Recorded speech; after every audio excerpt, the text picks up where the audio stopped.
Football. I'd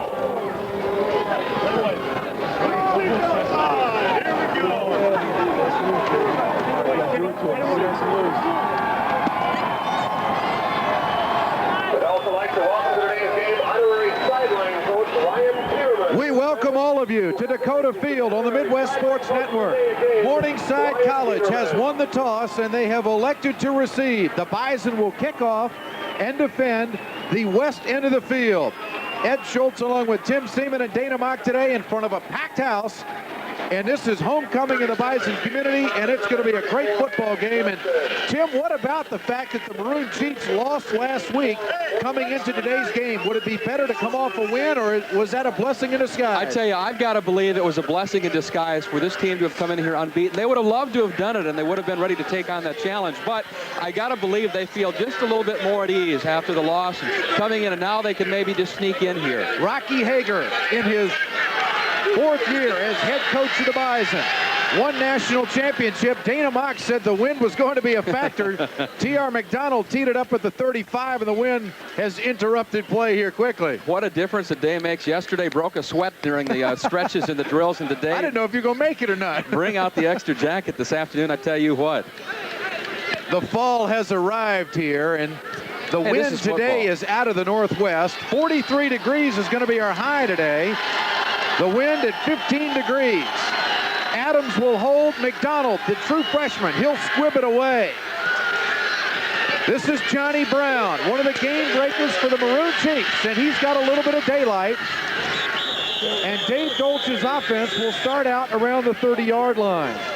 Mark Camise, second team all-conference a year ago, and he is off to a fine start this year. He's keeping his interceptions down. Down, a transfer from Iowa State, a Division I recruit originally. I'll tell you, and he's got Division I speed to work with.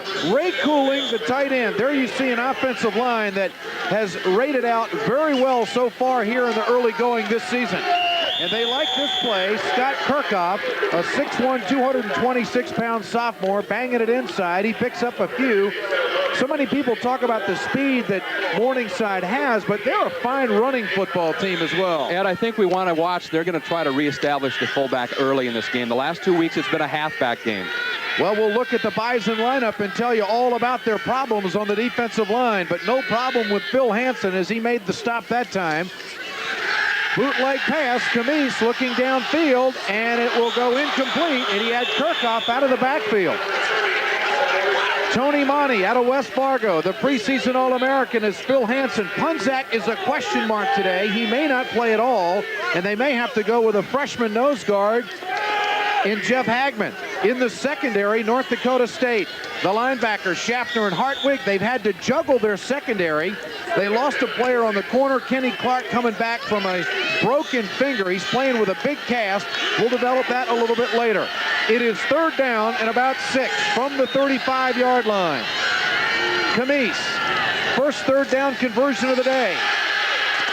And Morningside is going to come up short. That was Jeff Smith, the ball carrier, and the Bison defense. What has been vulnerable, Dana Mock down on the sideline. That's a good start for the defense, Dana. We haven't seen that in recent weeks. It's a good start for NDSU, and I think a rocky start for Morningside College. I believe Dave Dolch wanted to come out and prove to his Morningside team that you can play with the Bison, you can move the football. Kenny Clark with the stop that time for North Dakota State. Bill Kennedy in punt formation for the Maroon Chiefs. His longest, 60 yards. He's looking at a 15-mile-an-hour wind. The kick is away. It's a low one. And it goes inside the 35. The Bison offense will take over first and 10. That is not the Bill Kennedy of most of the season, as he's been at the top or second all so far in the year as far as punt average. Chris Simdorn starting at quarterback, missed the opening game of the season and has played well since. Scored 3 touchdowns last week at South Dakota. Tony Satter, a player to watch. He's the game breaker. Marty C. up high in the conference rushing charts. The offensive line, keep in mind Andy Ewalt and also Dave Marion, the offensive tackle, missed all week of practice because of injuries and illness. This is Simdorn, a Harlan Hill candidate. Tony Satter, a Harlan Hill candidate. Across the 40 and bangs his way out across the 45, and that's going to be a first down for North Dakota State. Good job of running. You hit once very hard. The head popped back and kept the feet and was going up the field. Here come at it from the low angle, the pitch. Watch the hit. And Satter's not done. Spins, turns, and gets about 5 more after that first big crunch. Tony Satter inching up on that all-time rushing list at North Dakota State, headed out by Jeff Bentram. Receiver on each side of the field. The Bison like to go with that pro set. And the dive play, Satter met at the line of scrimmage, breaks a tackle. The Chiefs having a hard time locking up on him. The first one to hit him was Dean Jones, the defensive tackle, and there you see the defensive lineup for Morningside College. Dan Murch, Anton Jones, Andy Fowles. The name that's not there is Stacy Hand, the preseason All-American. He has been out since week 1 with knee injury, some strained ligaments, and he could be back in today seeing action. There's the Brent Olson on the corner, a very fine speedster, and the Bison, is it transfer? Transferred from the offensive side a year ago. And the Bison have not thrown a touchdown pass so far this season. It's going to be second down and about 7. Ball's at the midfield stripe. Simdorn looking for the alley, and he's got it. Simdorn, first down and out of bounds inside the Morningside 40-yard line. So the Bison break into Chief territory with 12:20 remaining in the first quarter. Here comes again Simdorn to the far side. The Morningside coaches said earlier this week, Ed, if Simdorn can go for 5 yards on a run, we're going to be in an awful lot of trouble throughout the day, and this is much more than 5 as he gets to the border. Brent Olson driving Simdorn out of bounds on the play, and the Bison have got a first down, and they're in Chief territory at the 37-yard line. Linebackers playing really deep here in the 50 defense. They run short side. Simdorn at the line, and he fights his way to about the 34-yard line. Brian McCabe making the stop for Morningside, the senior linebacker at 6'3", 223. And this is a defense that's got pretty good quickness. They pursue extremely well. They have done well, done exactly that through the first 4 weeks. And you mentioned Brent Olson at the corner, just one of the real surprising figures so far after playing flanker, as I mentioned a year ago. He's been called out of control by some of the opposing coaches, but Olson's getting it done so far. Going to be second down and about 7 inside the 35-yard line. Simdorn has been bothered by injuries all season, and this is Tony Satter on the dive, and he works to the 30-yard line. Dana, how healthy is Chris Simdorn coming into today's ball game? Well, the Chris Simdorn from just a couple of years ago, like in 1988 when the Bison won the entire national championship, I would say he's about 75 to 80% of the quarterback he was back then. He's got some turf problems, turf toe. He's got the hairline fracture in his feet. He is not the same quarterback, but still the Bison feel at 80% he's better than anything they got. And he has not broken a long one for a touchdown this year. It'll be third down and 3 from the 30-yard line in Chief territory. And this is Marty C., and Marty C. bangs his way inside the 25 to the 23-yard line, and that'll be another Bison first down. Just straight ahead, hard nose, and ran right into about 3 of them and just backed them up. Marty C., an interesting story. He's the blood and guts. He's the guy that goes between the tackles in this Bison offense, more so than the rest of the running backs. And the Bison now challenging the Chiefs at the 23-yard line with a first down. We're in the first quarter, no score, 10:40 remaining.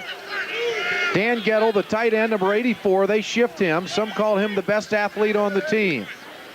Chiefs secondary playing tight, and Chris Simdorn doesn't like what he sees at the line. And we'll do the same.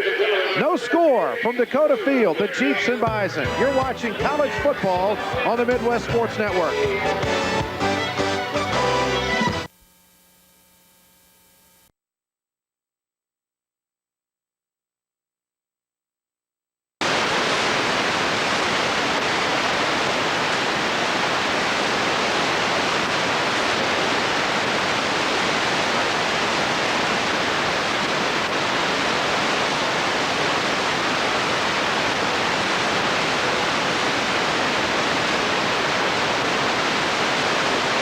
There in the linebacker position. Here's the replay again. Had Simdorn stopped, and he managed to get ahead, and right there McCabe comes flying and strips. Ball's loose. Chiefs have it, and that's a very big play. Morningside didn't want to go 7 down early on. Camise gets the offense back at the 21-yard line for Morningside.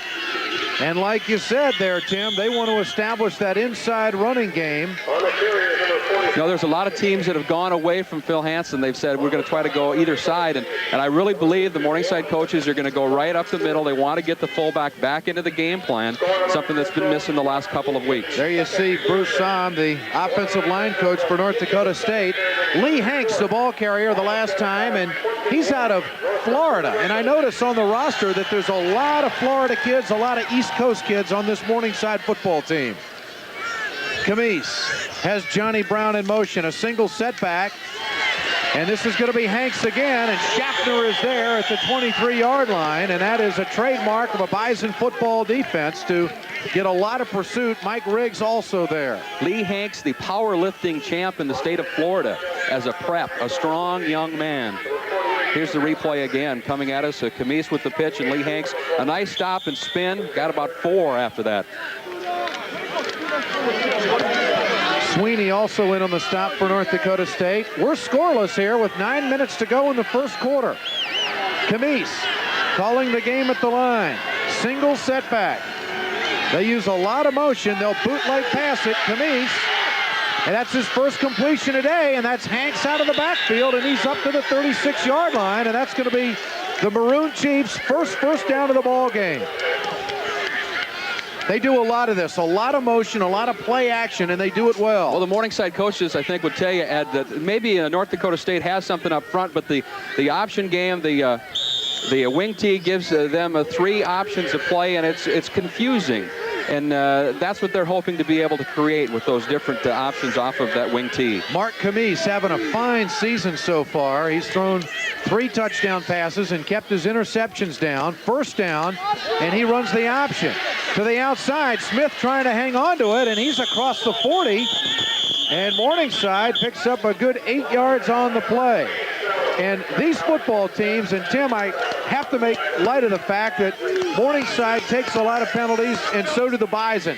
They're plus 80 yards every ball game. Morningside 90 a week ago, and there's been some made of that maybe there'd be a half a dozen or 4 big 15-yard walk-offs in this game. So far, none of that, and that's good to see. Both teams are just playing it hard-nosed. We're scoreless here at Dakota Field in the first quarter with 8 minutes to go. Second possession of the day for the Maroon Chiefs.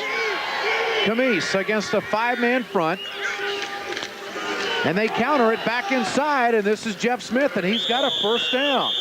Smith also very strong out of the backfield as a receiver. He's got 8 receptions on the season for 132 yards and scores around the North Central Conference in Grand Forks. After a slow start against Southwest State, Augustana has jumped out in front of North Dakota, 21-0 in Grand Forks today. That's in the first half. I don't know about you, but that surprises me. That surprises me too. After watching the Sioux last week and what I'd seen on tape of Augustana so far, I thought the Sioux would be in this thing head to toe. Jim Heinens' ball club down at Sioux Falls has got 9 players back on defense this year. On first down at the 49-yard line, Mark Camise, the quarterback for the Maroon Chiefs, and he's looking for the alley. This is Johnny Brown, very dangerous, and he's down to the 41-yard line of North Dakota State. And Dana, of all things, the option starting to give the Bison defense some problems. And I'll tell you what, it is doing nothing but building Morningside College the confidence of this ball club. After they made their first down, I'll tell you what, Morningside made sure every Bison defender knew the Chiefs had a first down. These teams, as you said, Ed, really don't like one another a whole lot. Rocky Hager, the head coach of the Bison out of Harvey, North Dakota. You know, I don't know if you made that light of it up here, but at home, Morningside was saying, hey, they haven't gotten beat many times at Fargo, but when they have, it's been against a wing tee. It's been against that diversified, confusing kind of game plan. And it was Dan Runkle's football team at Mankato State that was able to come here in the 1980s and run this very same offense and knock off the Bison with counter plays, reverses, play action passing. And I really think that Camise is a far better quarterback than what Mankato State ever had. Oh, without a doubt. They run the belly, and this is going to be Hanks. We haven't seen too much of Kirchhoff in there at fullback, and there is a flag on the play in the Bison secondary. We're scoreless here at Dakota Field on the Midwest Sports Network. It is going to be offside against North Dakota State. 6:45 remaining in the first quarter.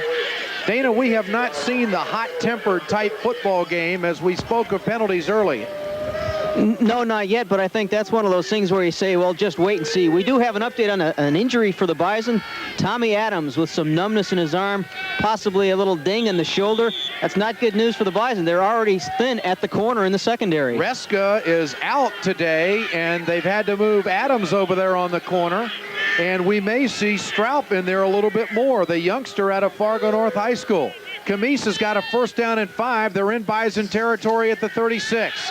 Camise, he does it so well. A very fine athlete inside the 35, and he'll again be close to 1st down yardage. Tell you what, you talk about powerlifting champs and whatnot. Toby Camise has got to be as hard-nosed as a ball carrier as you've got in the backfield. Puts his head down and will just go up and down the field and not worry about what happens. He's gotten airborne a couple times. And you almost sense by talking to him that this is his game today. This is the one, as a quarterback works out during the summertime, you think about the season, he's wanted to play well in Fargo. This is a big game for Mark Camise. And it's going to be 2nd down and inches. Camise. And he'll be close to 1st down yardage, and I think he's got it. And that was Sean Stewart, the nose guard, making the stop out of Lancaster, Minnesota, the sophomore at 237, and that's going to move the chains again for the Chiefs. So a very impressive drive for Morningside, which started at their own 21-yard line. The clock is running, and Morningside has the ball. That's what you have to do to keep the Bison from scoring. I mean, that sounds simple, but that's exactly what you have to do. 5:35 remaining here at Dakota Field in the 1st quarter. We are scoreless. The Bison fumbled on their first possession at the 21-yard line of Morningside College, and the Chiefs are rolling. Camise, the counter play. Johnny Brown in trouble. Does he have the ability to get out of it? Not bad, considering where it could have ended up. Looked like his feet may have all slipped out from underneath of him as he got ready to take the turn and cut.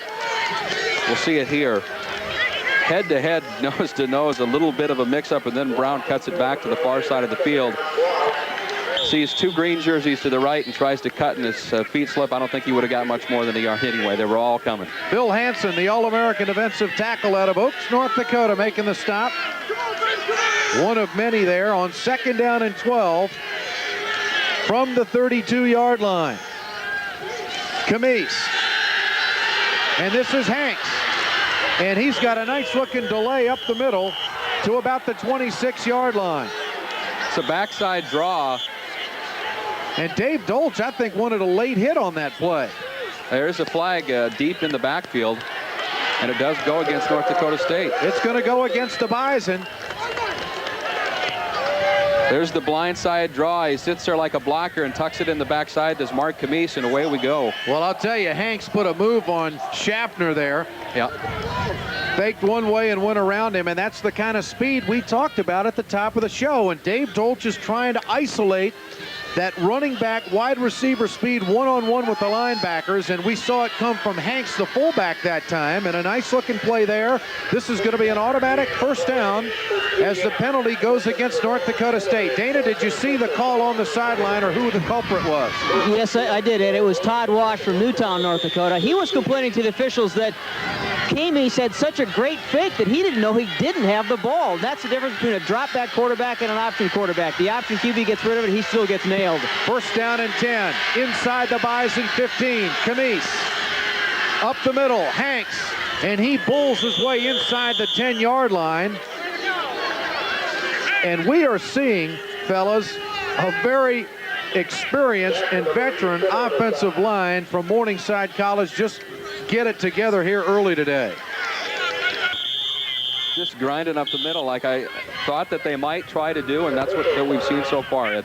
Dave Dolch told us yesterday at practice, time of possession is going to be the biggest stat that's going to decide this football game. Seems to be a problem down on the field right now as to where they're going to spot the football. Talking to both the offensive and defensive captains. We're inside the 4-minute mark in the 1st quarter, and we're scoreless. Morningside College knocking on the door here.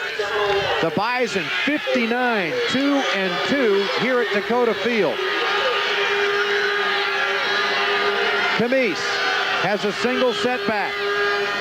The bootleg pass He's got a man covered in the end zone, and he just throws it away. A smart heads-up play by Mark Camise, the quarterback of Morningside College. Dana, excellent coverage down there in the secondary. Great coverage, great pursuit by the Bison defensive line. I will mention, Ed, when the official talked to the two captains, one offensive and defensive, he was telling the players, all right, fellas, knock it off. Play some football. All right.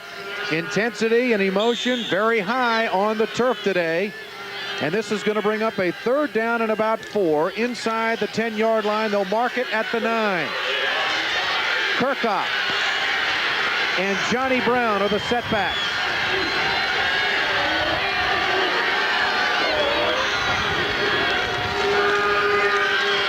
Kirchhoff, and he gets down to about the 6-yard line, and he's going to be short of the first down. And Dave Dolch isn't going to pass up the opportunity on fourth down at about 4. He's going to take the 3. Here comes the play right at it. Actually, Kirchhoff goes down under his own power, didn't hardly even take a hit. He got tangled up with one of his own blockers, and that'll put George Diaz out on the field. And he kicked, what, 5 field goals against Omaha? His longest on the season is 37. Missed 2 50-yarders by about an average of a foot and a half last week. A 24-yard attempt. And Morningside is on the board. With 2:55 remaining here in the first quarter. The Goose Egg taken off the board. The Chiefs lead it. You're watching Division II football, North Central Conference on the Midwest Sports Network.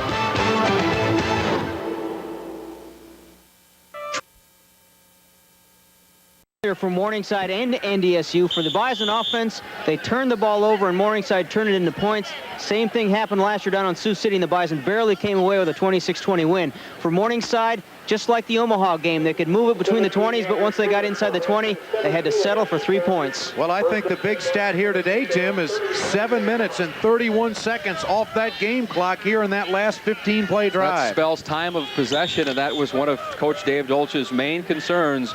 Keep the ball in our hands and make that clock run. The fullback up the middle does keep the clock running. Chris Simdorn in the ball game again for the Bison. Satter and C are the setbacks. The Bison drove down to the 21 the last time they had it and coughed it up. And the Chiefs put together a long drive and got a field goal. This is Tony Satter on the dive, and he's out to the 42.5-yard line. Patience is the key to this Bison offense. The dive play looks so familiar to people who have followed this program throughout the years, but they'll run it 15, 20 times, and then they'll pop 2 or 3 in a row for touchdowns. One of the Morningside coaches had an interesting comment this week. He said it's like a cornerback in every play of the game. That's the way his individual players have to line up with that cutback. One wrong move, and it's a big play every play. Satter picked up 3.5. It'll be second down.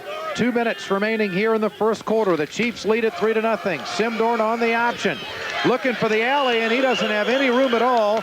Nice defensive play over there by McCabe and Griffin, the linebackers. Also coming up, Rich Dottie making the stop for Morningside College. Here's the replay to the far side of the field. Simdorn has to shut things down, and the white guys in white jerseys were coming. Look at you look at the defense. One senior on the defensive front side there, Ed. Third down, and let's make it about 7. This is McDonald in motion, the true freshman. Let's see if Rocky calls a pass play, and Simdorn wants to air it out. He's looking for Cahill, and down the middle, and that ball falls incomplete, intended for Cahill. And that Morningside College defense is fired up. They had Cahill covered that time. I think if you watch at the end of the play, the receiver and the defender's legs get caught up. Some of the fans thought there should have been a flag. I think the official said the ball was not catchable anyway. If you watch on the reception. Well, Tony Satter in punt formation. So Morningside gathering a little momentum here at Dakota Field. With 1:21 remaining in the first quarter, the Chiefs will get it back. Satter, and he gets a nice punt away at the 20-yard line, looking for the wall, and gathering nothing but friends and foe is Brent Olson at the 17-yard line. So Morningside will take over 1st and 10 in their own territory, and it's kind of a regroup time right now for North Dakota State. They are struggling here. Trailing early as they did a year ago. I'll tell you, George Diaz, the Morningside field goal kicker, has to feel good. Last week against South Dakota, or against North Dakota, I should say, he missed 2 early field goals that would have given the Chiefs the win in the long run. This day, he gets the early boot. Mark Camise works him out of an I formation. 1:10 remaining in the first quarter. 3-0. This is Johnny Brown across the 20. And Dana, you can just see the explosiveness he has when he hits the line of scrimmage. Well, he may have gotten that from a former high school teammate. As Tim said this morning, he was a high school backfield mate of Deion Sanders, now with the National Football League Atlanta Falcons. So he comes from a talented area, Miami, Florida. Well, every time number 5 touches the football, he gets 8.1 yards per carry. And he picked up about 5 on that one. It'll be 2nd down for the Chiefs. You see the time remaining in the first quarter. And this is Kirchhoff, and he is going to be short of the 25-yard line on the counter play. The Bison defense there again. Johnson in on the stop for North Dakota State. And we are really seeing the secondary come up and play tight in that Bison defense. And that's when Camise can really hurt you with some play-action fakes, and he's got the speed to get those guys deep. You just summed it all up. That's what I was going to say. He's got the speed, and with the secondary drawing in, that's the big play time. That's where Johnny Brown and Jeff Smith have the 10-yard average. And that's the end of the first quarter. The Maroon Chiefs shocking North Dakota State at Dakota Field. They lead it 3-0. You're watching North Central Conference football on the Midwest Sports Network. Football game, and Dave Dolch's team off to a tremendous start defensively. Yeah, that's the defensive stand that we just saw from Morningside is every bit as important as the long offensive stretch in my mind, Ed. Camise on 3rd down. The bootleg. And Phil Hansen finally makes the stop at the 29-yard line, and Camise is going to be close to 1st down yardage. Very elusive, very strong, and a good thrower. And they get it. And that is going to be another Maroon Chief 1st down. Dana, the Bison defense is struggling with this offense. There's no question about it. You know, and what a change for Morningside College, a team that used to air the ball out quite a bit, and it's got that talent to do it this year. But now the Chiefs, just like Mankato, sticking to the game plan. Teams that are successful against the Bison run the football. 1st down and 10 for Morningside at their own 28-yard line. We just started the second quarter. The Chiefs lead it 3-0. And this is going to be Hanks, and he's across the 30. And look at this. This is the kind of football game we might see all day today. The officials trying to keep tempers down. There you see Hanks, the ball carrier, and North Dakota State's Todd Wash out of Newtown comes up and makes the stop. Hanks and Wash introducing themselves to one another here at Dakota Field. Going to be 2nd down. Let's make it 8 from just outside the 30-yard line. Camise, a reverse at the 30-yard line and pulled down Stephen Pearson, one of those track stars you were talking about. And Pearson could not get outside into the alley fast enough. And a holding call, as you watch, will go against the Chiefs right towards the end of the reverse.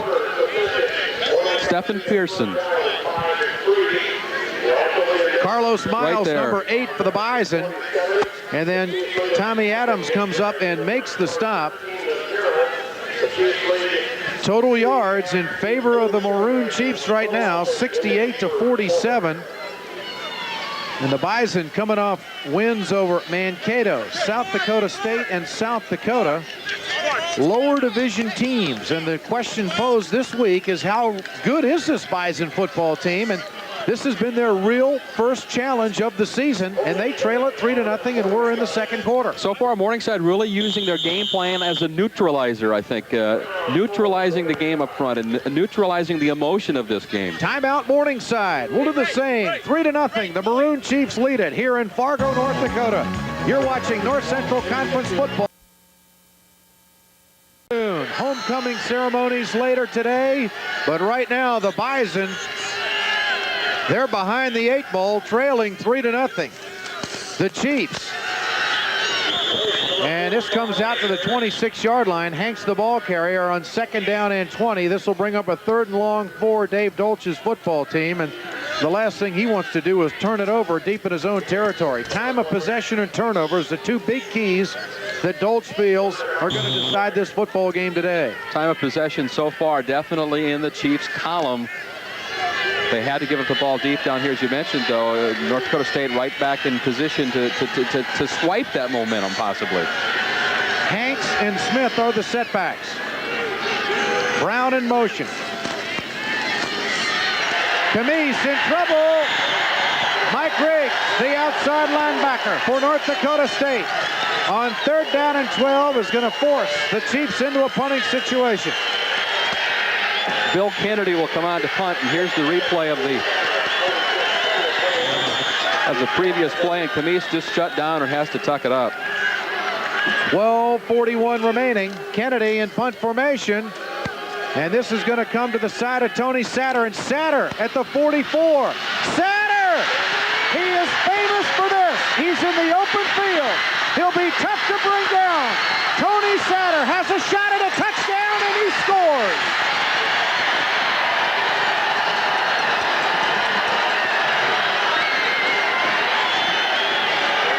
What did we just say about that momentum?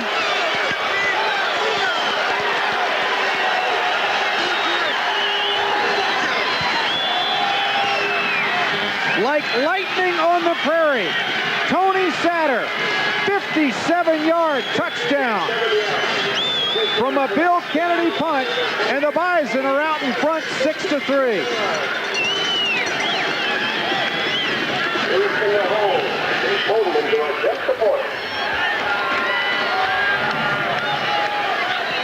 Dave Bowden to attempt the extra point. He's been perfect all season, and the Bison lead it 7-0. Tony Satter, the innate ability to see the field. Boy, he's just wide open. Here, he's going to daylight. Here, he says, I've got the end zone ahead of me. There's not a defender near him.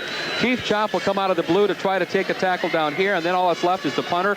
Bill Kennedy, he comes in, and he can't get the job done as Satter is screaming towards pay dirt.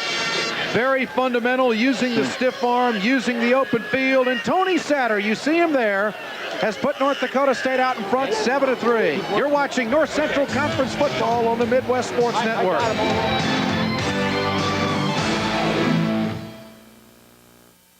Last week on the major... On a punt return, and the Bison lead it 7-3. This is Johnny Brown, and Brown gets it up to the 31-yard line, and that's where the Maroon Chiefs will take over. 1st and 10, trailing for the first time this afternoon with 12:14 remaining here in the first half. Chiefs really need to be able to come back and show they can stay with that game plan that they've established through this first quarter, keeping the ball on the ground. Dana Mock down on the sideline. Had to be a thrill for the hometown kid. You know, unbelievable. That's part of the reason he stayed in Fargo, to be on television and perform his stuff in front of the hometown folks. Well, Camise under center on 1st down. This is Kirchhoff, and he takes on Kenny Clark at the 39-yard line. And we're seeing Kirchhoff, and he's not an easy guy to bring down at 226 pounds. I think Scott Kirchhoff is ready and really wants to get back into the game plan after having very minimal yards the past 2 weeks in the North Central Conference. The first 2 weeks he came out and put up huge numbers. He's looking to get back into that type of an offensive mind thought. He's got that old Packer Jim Taylor style north and south type football. And here he is again, and he gets it up to the 40-yard line. And he'll be short of the 1st down, but it will be 3rd down and inches now for Morningside College with 11:30 remaining in the first half. The Bison offensively, Dana, there's got to be concern in the Bison camp. They have not moved the ball. Thanks to Tony Satter, they lead it. Well, you're exactly right, and some of the Bison coaches were expressing some concern with the Morningside Maroon Chief defensive scheme. They're lining up doing one thing and then performing another. The Bison are trying to figure out what defense they're going to be in. Well, I think what they're doing, from what I've been able to see, is they're slanting to the wide side of the field or to the strong side of the formation. Camise And he goes to Kirchhoff, and that's going to be another Morningside first down out to about the 42-yard line. Now, this is going to test Dave Dolch's patience, don't you think? I mean, not to come back and get the big play right away. I really, truly think they want to be able to sit and continue to put the ball up the middle and not go to the long stuff, the 60-yard strike. But you're right.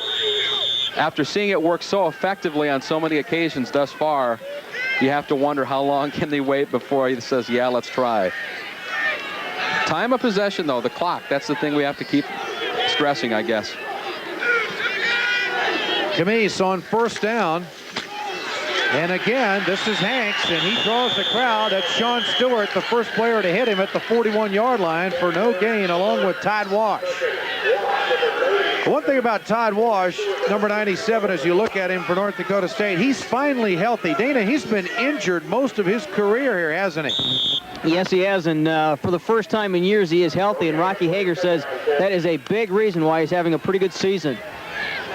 It'll be second down. Actually, they lost about a half a yard.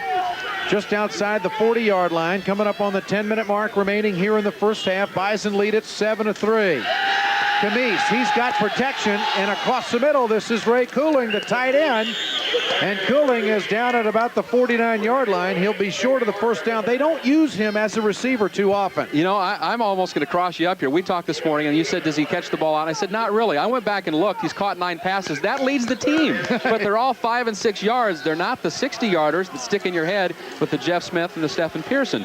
Actually, the short yardage man, like that type of a pass, the Ray Cooling has been there. Well, he's shy of the 50-yard line, and it's going to bring up about a 3rd down and 3. And Camise going to try to convert here for the Maroon Chiefs. Big 3rd down for the Bison defense. And this is Johnny Brown, and he's got an open field and a first down. Down inside the 45 to the 43-yard line. And boy, when they call his number, he just delivers. You know, so much of the Morningside scheme of things is deception and carrying out the fake. Toby Camise and his backs, whether it's a reverse or if it's the pitch or if it's up the middle, the whole scheme is the deception of things, and you can tell if that deception is there if there's 1 or 2 guys on the tackle or if there's 4, 5, or 6 swarming in. They want 1 and 2 on the tackle, obviously. First down and 10 for the Chiefs inside the Bison 45. They'll mark it at the 43-yard line. Bison lead at 7-3 thanks to a Tony Satter punt return. Camise wants it all. He's hit, and that's going to fall incomplete. It looked like he was going for the home run ball. We've got flags on the play. Tony Monty was all over Camise as he hit him from behind. The blitz was coming that time for North Dakota State. And it's going to be illegal motion against Morningside College. So let's see if the Bison even take the penalty here. Camise, and watch the blind side. You don't see it quite as well, but you can see the waggle on the ball. He was obviously hit as it went loose. Well, he was trying to hit Ray Cooling for his 11th reception on the season, and the Bison, as we expected, declined the penalty, and this will bring up a 2nd down and 10. So Rocky Hager would rather take a play than take the 5 yards.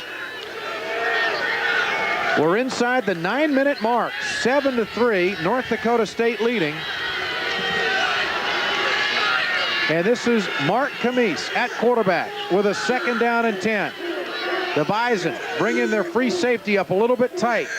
Kenny Clark out of Bismarck, and Camise doesn't like it. He'll call timeout. And we'll do the same. The Bison lead it 7-3. You're watching North Central Conference football on the Midwest Sports Network.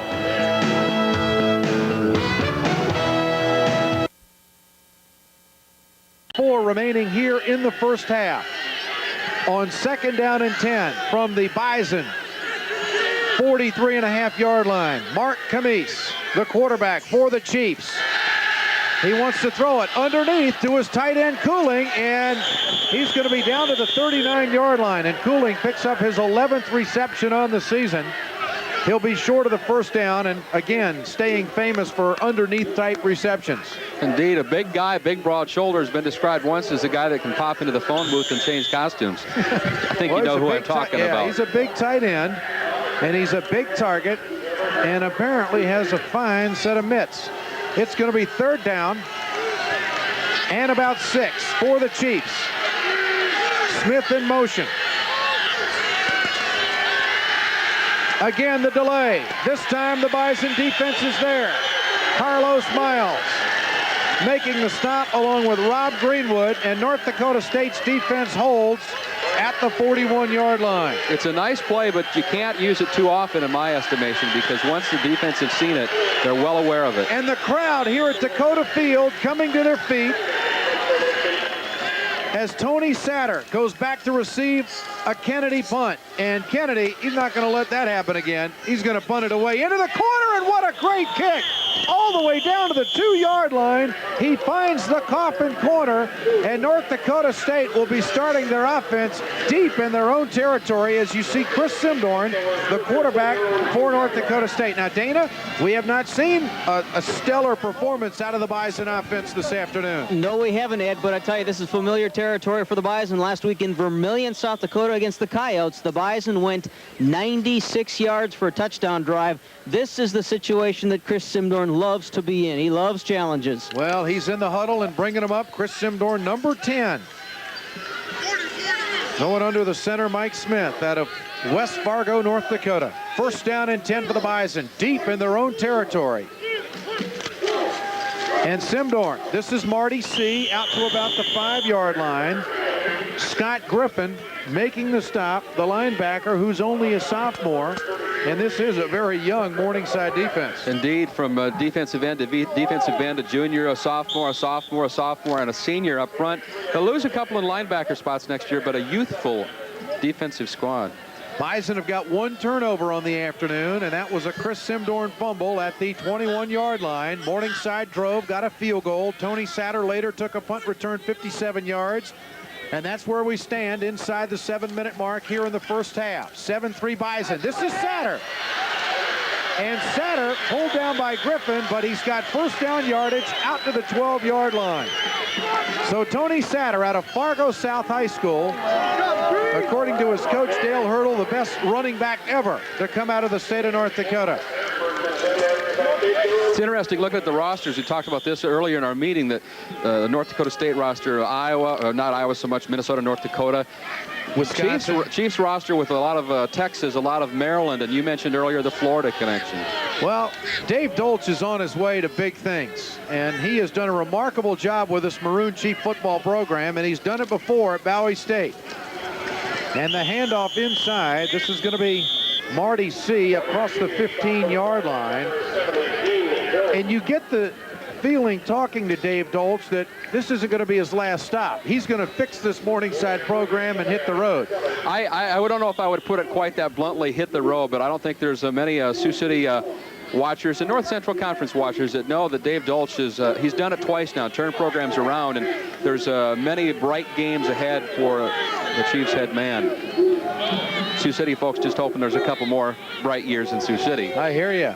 Now the Bison, this is a formation we have not seen this year, an inverted wishbone, and Chris Simdorn with a big play out to the 27-yard line. Dana, we have not seen a wishbone inverted formation all season long. And it looked like it was a true read that time by Chris Simdorn, not giving it to the dive back, and then finding that seam that Rocky Hager loves to talk about. Simdorn got a great block downfield from Sean Cahill, who should have gotten a game ball last week in Vermillion against the Coyotes, and Simdorn picked up a nice gain.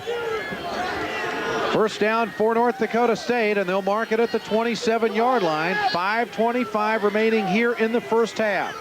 Simdorn making the call at the line of scrimmage. And again, the wishbone attack. Simdorn in the alley at the 35, across to the 40, and the 43-yard line. And many of you who catch the Rocky Hager football show across the state of North Dakota, he mentioned last night, Dana, there might be a few wrinkles. This is one of them. And I'm on the Bison sideline. I'm looking across at Morningside, and the coaches' eyes are just popping out of their heads. They cannot believe the Bison, famous for the veer offense for years, is running the wishbone. But look what it's done for 2 plays. Heck, scrap the veer, Rocky. Go to the bone. Well, they take the fullback and turn him into a tailback and stand him up. Now, we'll see it again right here. And the reason why they do that is because they got a player like Tony Satter. They want him at that tailback position, but it gives them that triple option threat. This is Marty C. And Rocky Hager has found something that is starting to bother that Maroon Chief defense a little bit as Marty C. takes it inside Maroon Chief territory at the 49-yard line. Now this is going to be a challenge here for the Chiefs, but they've got halftime to adjust to this. Well, another thing, just 4.5 minutes to play on the clock. The Chiefs need to, I'm sure, say, maybe we'll give them a little bit. Let's keep the clock running and try to keep them down towards the end of the second quarter and first half of play. Going to be second down. Let's make it about 4, right at the midfield stripe. Simdorn.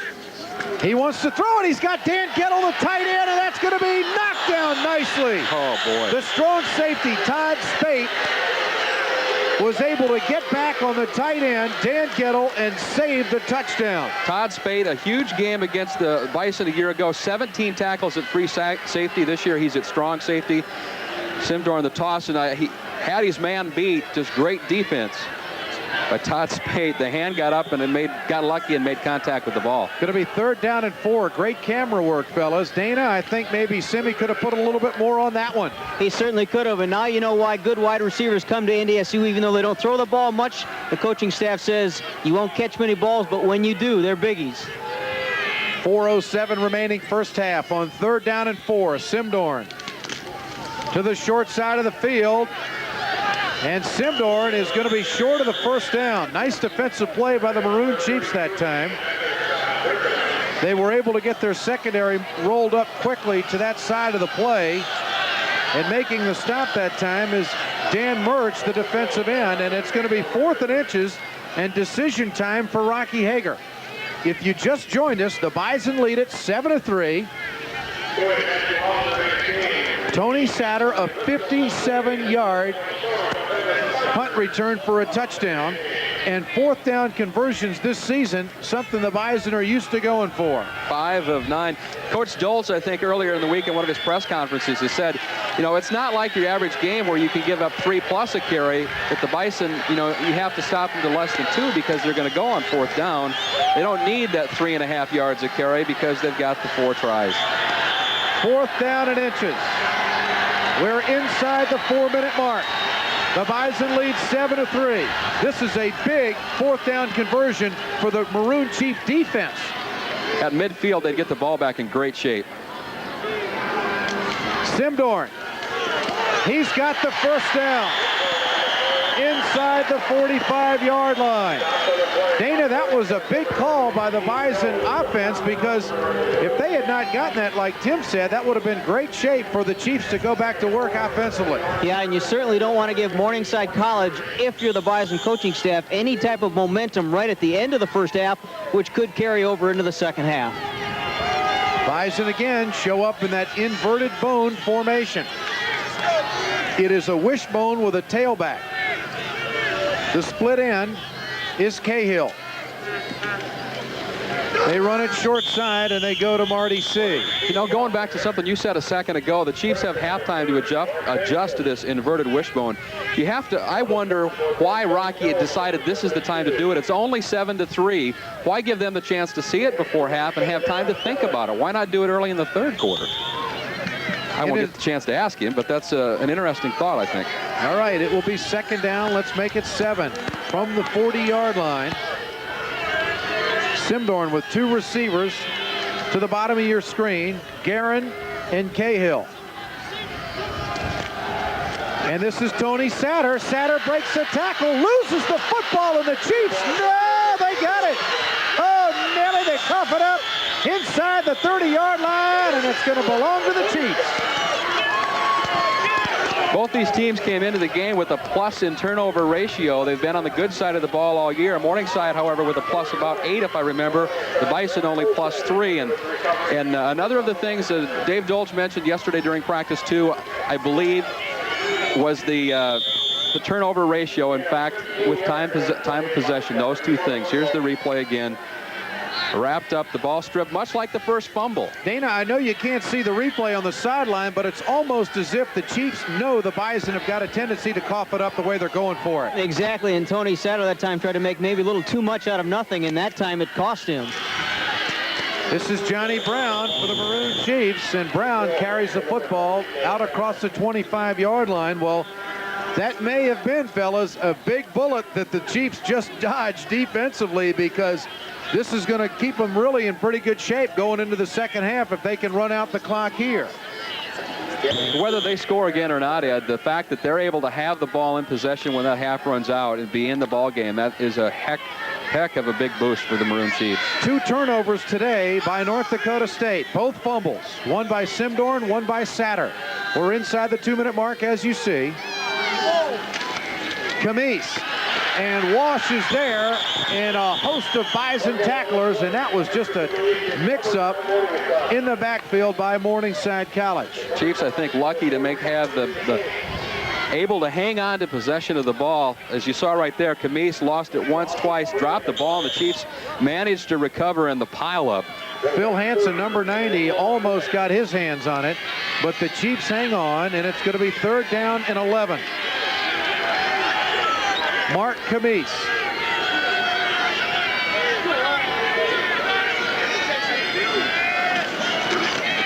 Camise playing it safe. The Bison defense now is going to get a chance to get Tony Satter back, and more talk on the field.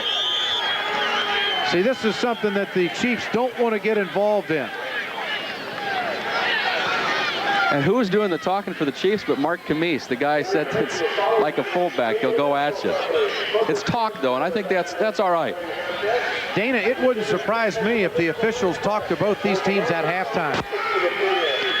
I think you can bank on that, Ed. The Bison have called timeout.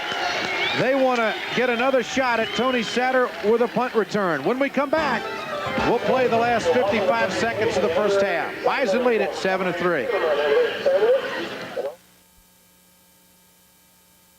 Satter, but he's going to let it go, and it takes a Chief roll in a big way. Down to the 29-yard line, and with 41 seconds remaining, the Bison will take over 1st and 10.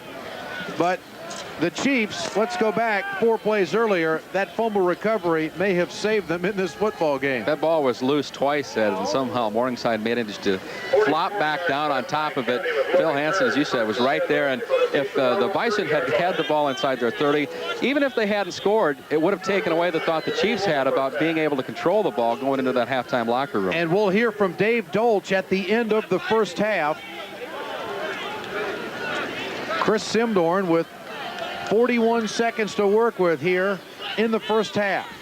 This is McDonald in motion. And Tony Satter on the dive. And Satter breaks it back across the grain, and Spaeth gets him out of bounds at about the 35-yard line. Dana, the Bison 2-minute offense, a little bit different than most 2-minute offenses you see. Oh, that's exactly right. I almost get the feeling that the Bison called timeout not for offensive purposes, but for special teams purposes. I believe they truly wanted to get Tony Satter another chance. I don't know if they can go this far in 55 seconds or less than 55. Well, we're down to 36 ticks on the clock. It's going to be 2nd down and about 2 from the Bison 38-yard line. Simdorn. And he's looking for the alley, and he's not going to find anything. Making the stop that time defensively is Dean Jones, the defensive tackle, at 6'3", 255. And you look at this front line of Morningside, junior, sophomore, senior. This is going to be an outfit that's going to bother a lot of teams in the conference for the next few years. You know, the first 2 weeks into the season at the top of the league in defensive statistics, they've fallen off just a bit in the past week or 10 days. But without a doubt, a defense that's going to be there for the next couple of years. That's Dolch mentioned that yesterday as well. It's the first time that the Morningside program has had coaches come back a second year almost, and the same game plan coming back in. The kids know what they're supposed to be doing. It's not something new. I think the word he used was retention. Right. He's got a 98% retention of players since he's taken over at Morningside College.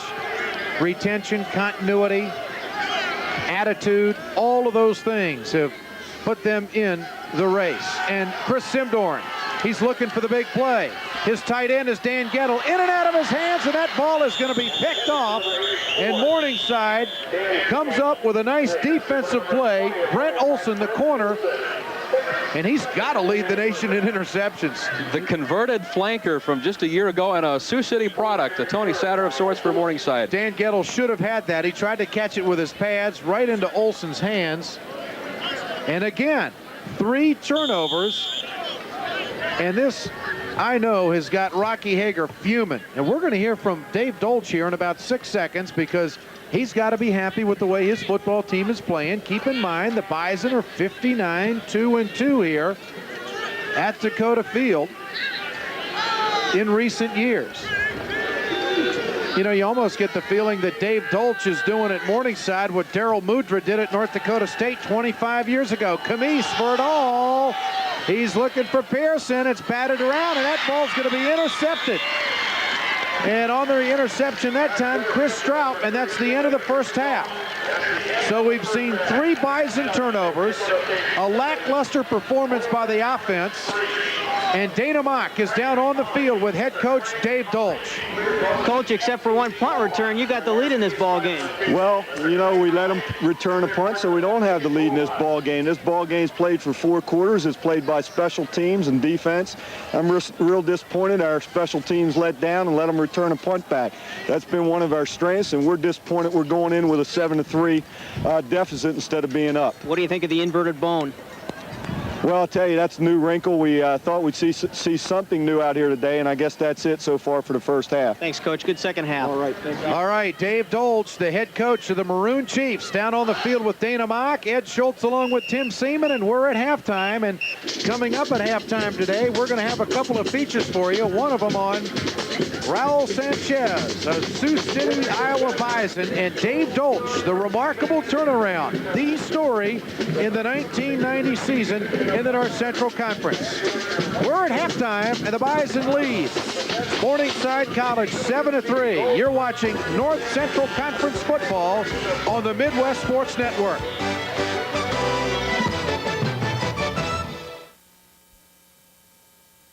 Morningside fans today pulling for the Chiefs, but cheering for an NDSU football player. 2 years ago, the Bison went into Sioux City, Iowa, and recruited a running back by the name of Raul Sanchez, right out of Morningside College's own backyard. The state of Iowa has not been a recruiting hotbed for North Dakota State. That all changed in 1989.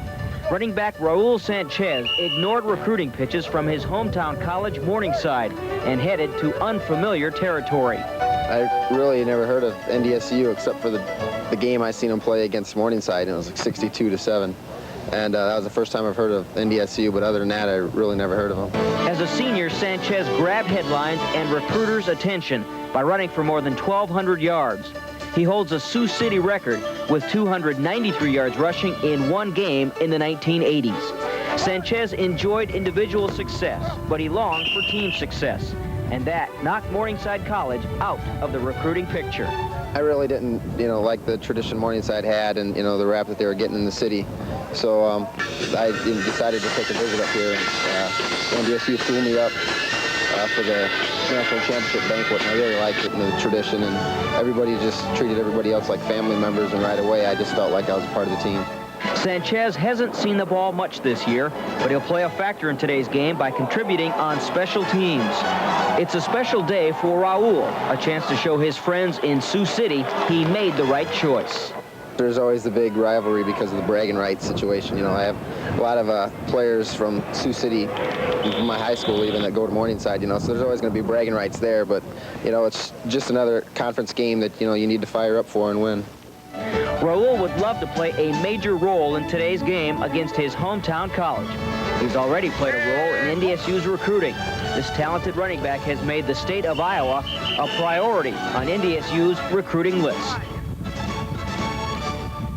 Raul Sanchez, a running back that got away from Morningside College. He could come back to haunt the Maroon Chiefs in the next few years. Sit back, grab an easy chair, relax and enjoy the Gold Star Marching Band from North Dakota State University.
Gold Star Marching Band from NDSU. Coming up next at halftime, a story on Dr. Dave, the man who has engineered the turnaround at Morningside College. Bison lead the Chiefs 7-3.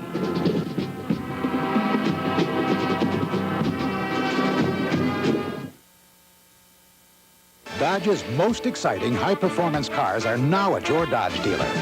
Featuring the new Shadow Convertible, lower priced than any American convertible. It's just so sporty looking. The powerful new Spirit RT. The turbo engine is great. The new Stealth RT Turbo, the most advanced production sports car on the road.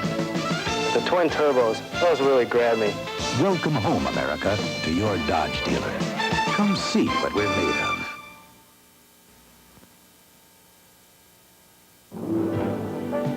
Siouxland is like one big family, and it's reassuring to know that Greg Lund is there, letting you know what's happening in the community. Greg knows Siouxland, and he and the Major 9 News are proud to be an active part of it. Community involvement makes the difference. Greg Lund and the Major 9 News, weeknights at 6 and 10.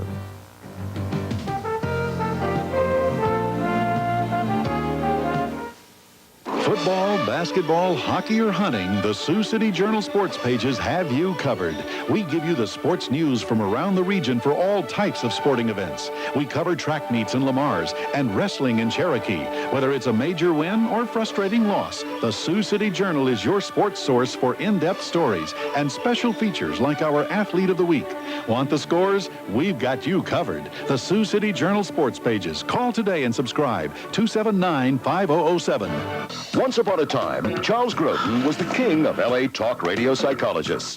And Dan Aykroyd was the king of the crazies, locked up behind bars. Those vampires are sucking the life out of me! But that was before the big breakdown, and the even bigger breakout. Now it's Dr. Dan on the radio, in the funniest fraud ever to hit the airwaves. Dan Aykroyd, Charles Grodin, and Walter Matthau, The Couch Trip. Saturday night at 10:30 on KCAU, KCAN. Back at Dakota Field where the Bison lead the Chiefs by a score of 7-3. It may say coach on his shirt, but it could very easily say Dr. Dave. We're talking about Dave Kolch, Morningside's head coach, who delivers just the right medicine to turn losing football programs into winners.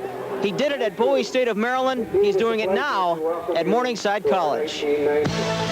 It's just his second head coaching position, but Dave Dolch has already inherited a reputation of being a miracle worker. His first miracle was Bowie State. Dolch took over a program with the longest losing streak in the nation, 21 games. Under Dolch, it hit 32.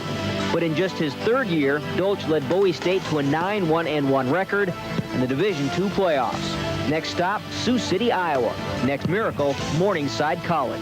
Affecting change in college football and affecting change with young people's lives is always something that's motivated me as a college football coach. I'd been in the North Central Conference as an assistant at Northern Colorado back in the early 80s. Class football conference, the best football conference in NCAA Division II, and the opportunity to come to Morningside and get their program on its feet. I felt that the board of directors, the community, and the president and administrators were committed to turning the program around. So, I'm excited to be here at Morningside. The Morningside situation was just what Dr. Dolch ordered. Fresh off an 0-11 season in '88, Dolch took existing talent, added a new attitude, and the Maroon Chiefs won their first 2 games in 1989. Coach Dolch has a lot to do with it because he's come in here and he's bringing a whole new program, a whole new different frame of mind on how to run a program, and the players have responded well to it, and it's just the atmosphere is a lot better than it has been before, and he motivates us quite a bit. 1990 has provided more Dolch magic. The Chiefs ended their 21-game conference losing streak and gained national respect by winning their first 4 games. That earned Morningside a spot in the Division II top 20. We've definitely got the ball rolling. We put all the losing streaks behind us. There was a lot of talk about the 15-game losing streak. There was a lot of talk about a 21-game conference streak. All those are behind us, and now we can just focus on playing football from week to week. And the turnaround continues for Morningside College and Dr. Dave Dolch. Morningside trails a top-ranked team in Division II, but the score is 7-3 North Dakota State. Back at halftime at Dakota Field with some surprises around the North Central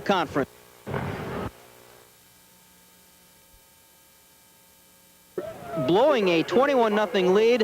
North Dakota has now come back, or I should say Augie had a 21-0 lead. The Sioux have come back to put 10 on the board. The Sioux trail the Vikings 21-10 at halftime. St. Cloud is shutting out Omaha by a score of 24-0 at halftime. Down in South Dakota trails South Dakota State 16-14 in the fourth. At halftime, Colorado shutting out Mankato State 10-0. In the Big Ten, Iowa is surprising Michigan by a score of 9-0 in the fourth quarter. What a big win that would be for Hayden Fry and company. We'll be back with more Dakota Field and our halftime show after this look at North Dakota State University. North Dakotans in 1890 committed themselves to building a college at Fargo that would be a people place. Our centennial theme has been for the land and its people. Hello, I'm Jim Osborne, president of North Dakota State University. NDSU was a people place back in 1955. I came here from Fleischer, North Dakota to do my undergraduate work. It's still a people place today. The primary ingredient at the state's only land-grant university is its undergraduate students. We're proud of our students in and out of the classroom. For example, last year, more than 1,200 student volunteers raised nearly $25,000 for various charities. Even with all of the fun and excitement of homecoming this week, our students committed a one-day carnival to raising money for the homeless. Let's listen to what a few of our students have to say about NDSU. And this won't be a multiple choice quiz. Why did you choose to come to North Dakota State University, and what do you like about the place? Well, I guess there are many reasons why I chose to come to NDSU, but two primary reasons why I chose this campus are first, the size of the campus and the friendliness of the campus. I like the programs that are going on this campus. They allow me to be an individual and to let me get involved. Well, the main reason I came to NDSU is because of my major, architecture. But I've learned the most since I've been here from my extracurricular activities. I've been involved in student government and campus attractions, and it was really easy to get involved, and the rest of the people that are involved are really helpful, and it's a great community to learn in and to play in, I guess, too. I chose to come to NDSU because I really like Fargo and the community. And the thing I like most about NDSU is the people. They're great. You meet them in the hallway and everybody says hi, and they're always willing to help you out. As we move forward from a year's centennial celebration, we do so with renewed commitment, a commitment to continued existence as North Dakota's people place. Back at Dakota Field, Ed Schultz along with Tim Seaman and Dana Mock, where North Dakota State leads Morningside College. Here at halftime, 7-3. It has not been a wonderful afternoon for the Bison offensively. In fact, this is really the only thing they have to brag about, a 57-yard punt return for a touchdown by Tony Satter. A couple of blocks early in the run, and then it's wide open Green ahead of Tony Satter. He sees the field so well. Jukes right, comes left, and he's in the end zone. And for a couple of teams that are averaging better than 30 points a game, we have 10 total, Ed. We really do, and I think both teams have been very conservative so far today, and the numbers are showing us that. The play selection by both football teams proves that they are concerned about turnovers, and that's what we've seen. The first turnover that North Dakota State had led to a field goal by Morningside College. And then North Dakota State got the punt return to go up 7-3. But the Bison rushing yards well below their average. Morningside in at 89 yards, considering where they're playing, not bad. Bison have yet to get any passing yards. Morningside at 25. But I think it's been a conservative game by both coaches here today. They don't want to turn the football over. They don't want to give that cheap touchdown. I think Rocky's got to be a bit concerned with that type of an attitude, trying to be conservative and yet having the turnovers that we've had. All right, let's go down to Dana Mock. He's on the field in just a moment with head coach Rocky Hager as the Bison have come out on the field, and a time of possession in favor of Morningside, and that is one statistic that Dave Dolch thinks is going to lead to that big W today. The Bison undefeated 4-0, getting their stiffest challenge of the season. Rocky Hager down on the field with Dana Mock. Rocky, first of all, your comments on the first half. Offensively, you were shut out. We had a lot of turnovers. We had some things going. We moved ourselves in the foot 3 different times, and that's not Bison football. We got to play better this half. What's got to happen this half? We've got to come out and execute. We've got to hang on to the football. We've got to be very intense offensively. Very good, Rocky. Good luck.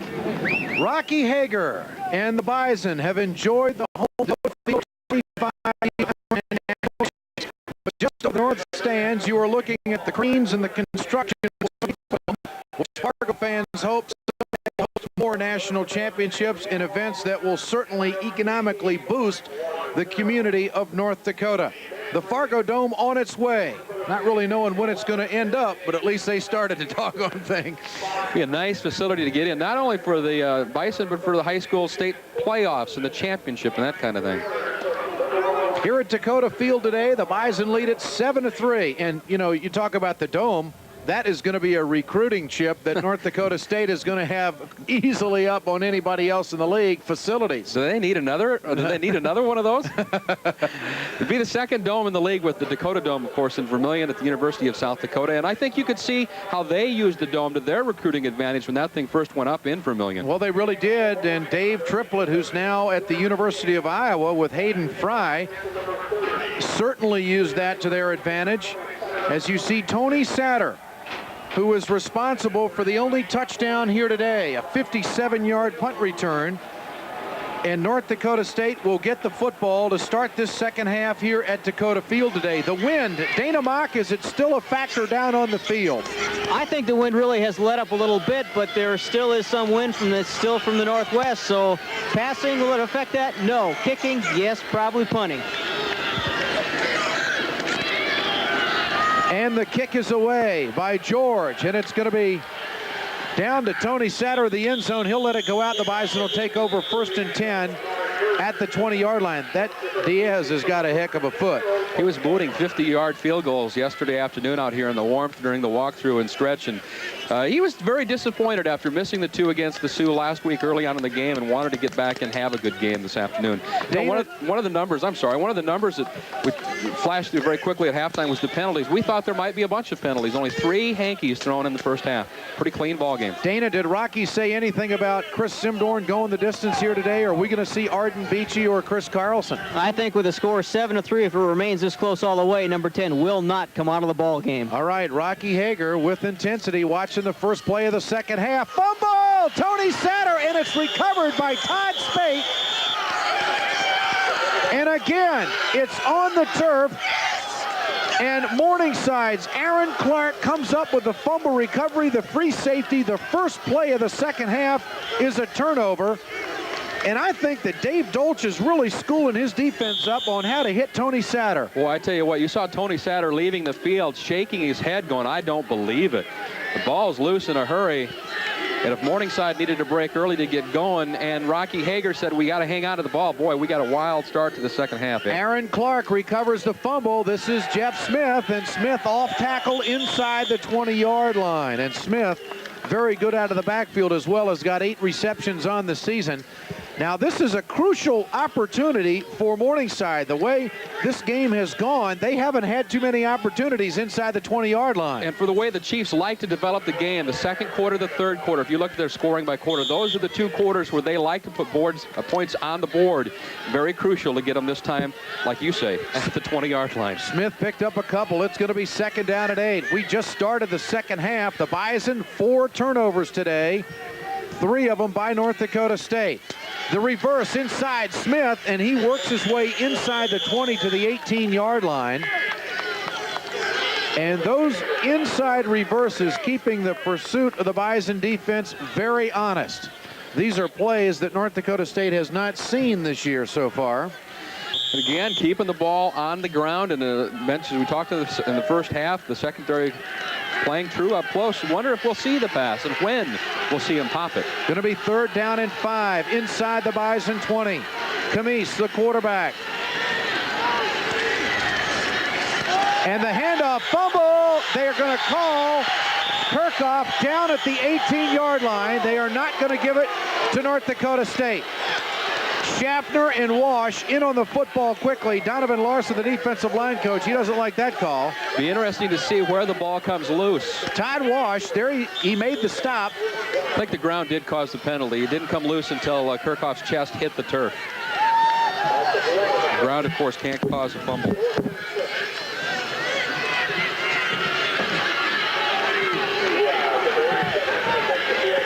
George Diaz will attempt the field goal from 36 yards out. The snap is down, the kick is up, and the Chiefs are back on the board and within 1 of North Dakota State. No flags on the play. So a Bison fumble leads to another field goal by the Maroon Chiefs. And with 12:55 remaining in the third, the Chiefs are within one. You're watching North Central Conference football on the Midwest Sports Network.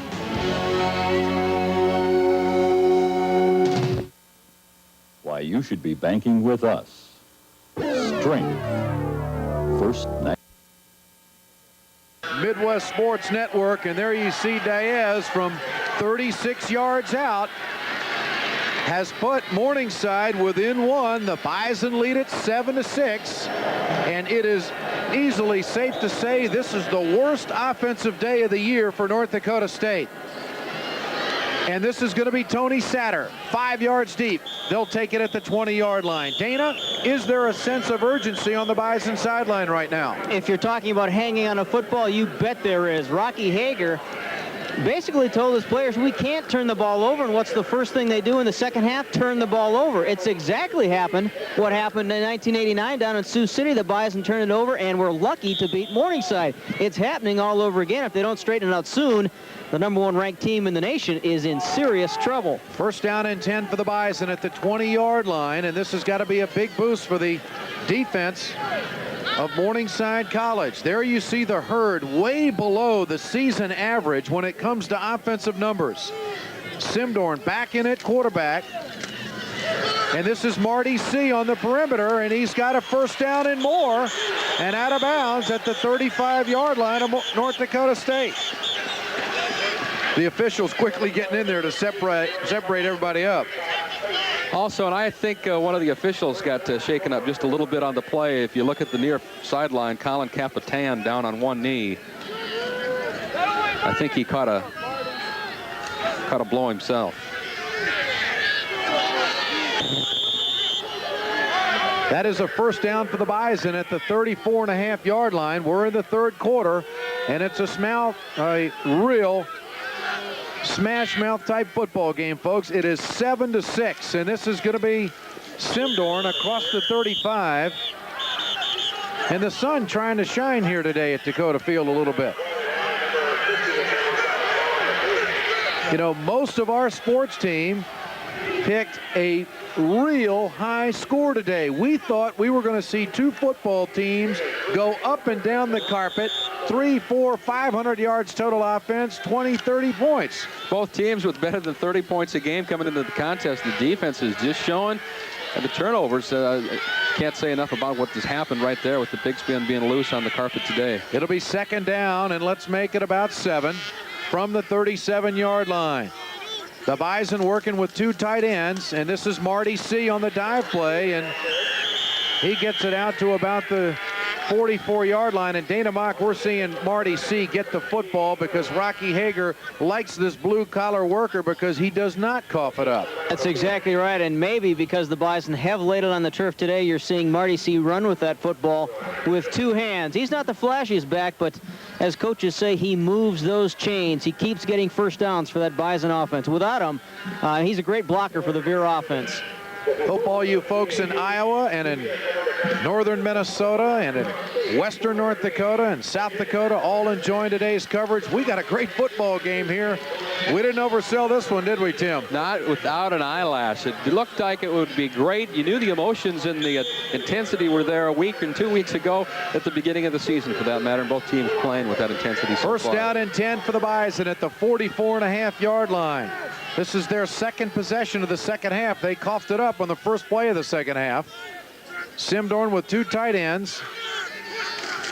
And Morningside is slanting their defensive line to the wide side of the field, and it pays off that time. Aaron Clark coming up at his free safety position. And how many times, Dana, have we seen the free safety be the real thorn against that Bison offense with the option game? That's the key to the option game, at least stopping it anyway. That free safety's got to come up on the quarterback, play him from the inside out, not let him cut back and get that great gain. It's exactly what the free safety did for Morningside on that play. Chris Simdorn stopped in his tracks. Tim, looks to me like they got the right guy making the tackles. That Clark is an athlete. Aaron Clark, a new kid, a transfer in from South Carolina. South Carolina, Division I, the Gamecocks on second down and 9. This is Simdorn. He's in trouble, draws a crowd, and a big defensive play by the linebacker, Brian McCabe, And he's the senior leader of this defensive unit. Led this club in tackles coming into the contest. Here's the replay again. Simdorn will fake and then tuck it up and come to the near side. No help there as the Chiefs have it read perfectly. You know, Dana, I'm not so sure that maybe Rocky Hager better go to Arden Beachy. Chris Simdorn does look a step slow today. I mean, this is a far cry from the Chris Simdorn from the '88 season. He is just not hitting the alley with the same type of speed he used to. Two receivers to the top of your screen in the wide side of the field, and an unbalanced line that way. Simdorn rolls out on 3rd down and 9, and that ball is tipped away. The strong safety gets in there and makes the play for the Morningside Maroon Chiefs. That is Rob McCabe, the outside linebacker. So a nice defensive series by Morningside College. And they're going to get the football back, and Mr. Everything, number 26, Tony Satter, back in punt formation. And I'll tell you one thing, the golden rule here is if it's any kind of a bad snap, he's going to be running that football. A 9-man rush. Satter off the side of his foot. And it's at the midfield stripe and takes a Bison bounce, but a terrible kick and a tough break. And North Dakota State's defense is going to have to go to work. When we come back, 9:56 remain in the 3rd quarter.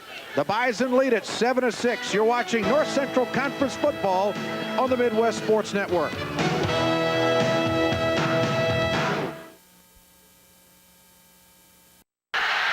Stewart, did he hang on to it? A loose football.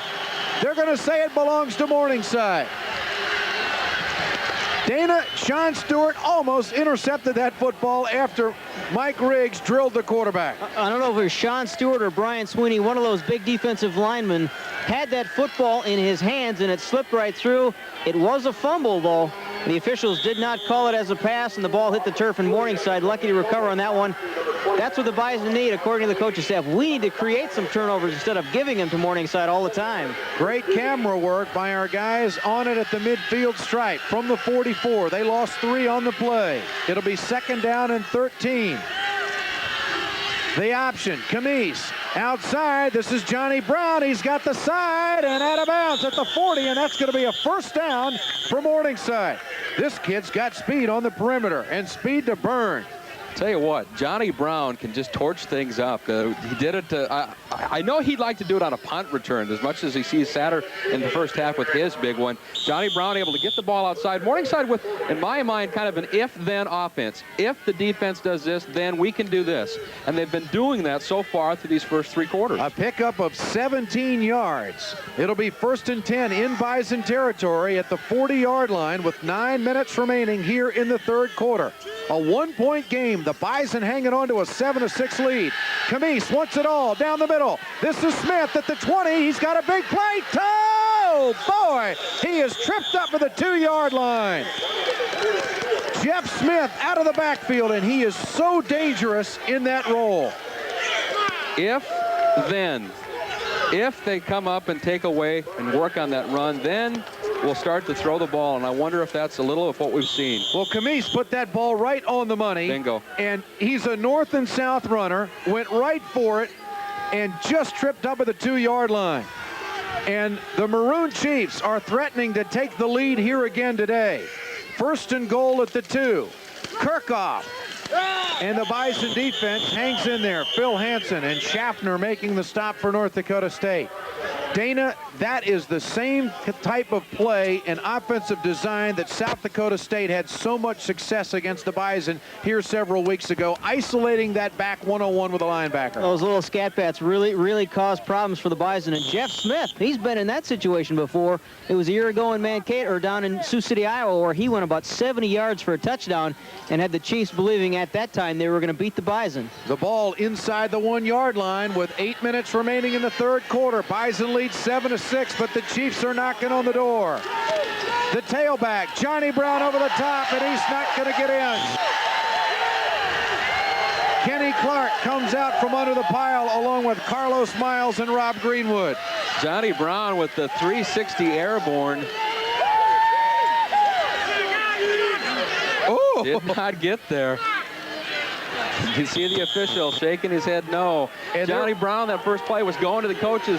arcing, saying, let's go an airborne, and they went for it. And the Bison fans are on their feet. They want a goal line stand. It is 3rd down and less than a yard. Camise with a full house backfield. He wants a timeout. The Bison lead 7-6, and we'll be back with more North Central Conference football on the Midwest Sports Network. Keep your dream house from turning into a nightmare. Shop Walensky for lumber or tools. Walensky Lumber carries everything for all your commercial or farm needs. You can rely on their knowledgeable sales staff to help answer any of your questions. Walensky will even deliver your goods up to 100 miles. And for your constructional needs, Walensky Lumber also manufactures custom-made roof trusses. Walensky can provide what you need. They aren't just a dealer, they're a prime manufacturer. Turn that nightmare back into your dream house with Walensky Lumber, your source for all building materials. You know, we've been here 22 years, and in that length of time, there's most of the dealerships in our area have changed hands not once, but sometimes 6 and 7 times since we've been here. So we think that because we've provided good service, why we've been able to succeed. The way to run your car business is to run it from the back to the front. Have a really good service department. The difference is both the convenience and the quality of the service you receive after the sale. Highly unusual that Morningside would call timeout inside the 1-yard line on 3rd down and goal. But Camise did not like what he saw on the line of scrimmage. Camise under center with a power I formation. He's going to throw it. Cooling. He can't hang on to it. It's incomplete. He wanted the tight end, Ray Cooling, in the corner of the end zone.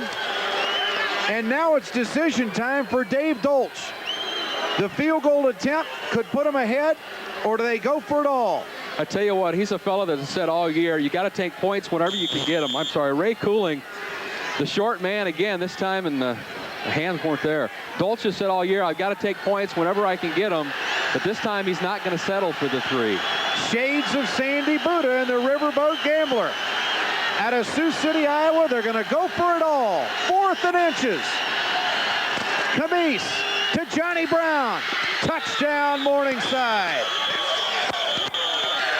The Chiefs have taken the lead with 7:11 remaining in the 3rd quarter. And it's near pandemonium along the sideline of Morningside College. And a suddenly ruckus North Dakota State crowd is silenced. Johnny Brown. They gave it to their best football player when they needed it the most. Boy, this fella's just enjoying football so much after the troubled years, after an injury last year. Now he's having fun in his 5th year. Dana, I find it very ironic that the football team, as you see, going for 2, and Dolch is pulling out all stops in a great defensive play by North Dakota State's linebacker Matt Steinberg from Fond du Lac, Wisconsin. So it's 12-7 Morningside leading North Dakota State as they went for the 2-point conversion off the fake extra point attempt. Dana, I find it very interesting that the team that not only and Tony Satter is going to try to run it out. Satter at the 15, and he is wrapped. Fumble the football, and the Chiefs have got it at the 18-yard line. That is the 5th fumble on the afternoon by North Dakota State. And Derek Wagner comes up with it out of Lamar's, Iowa. The junior, and Satter is having his worst day ever as a Bison trying to hang on to the football. I tell you, could you read his mind as he was walking off? Looking at his hand, shaking his head. What is going on? It's a big hit, and there again, it looked like a hand. They're going for the ball. It really does look like the Chiefs are going after the football every time Tony Satter has it. They're tackling the football. And Mark Camise has got the offense set up at the Bison 18-yard line. This is a monumental defensive stand for the Bison. And Jeff Smith at the 20 loses a couple. Dana, did you see the replay, or did you see the play when it happened? about how they went after the football on Tony Satter. No, I didn't, Ed. It was through a crowd, but I truly believe what you are saying, that the Chiefs right now have planted an image in Tony Satter's mind, and that's we're going to hit you hard, and we're going to go after that football. And right now, I don't think it's so much a physical breakdown for Tony Satter by not having the three-point pressure on the ball.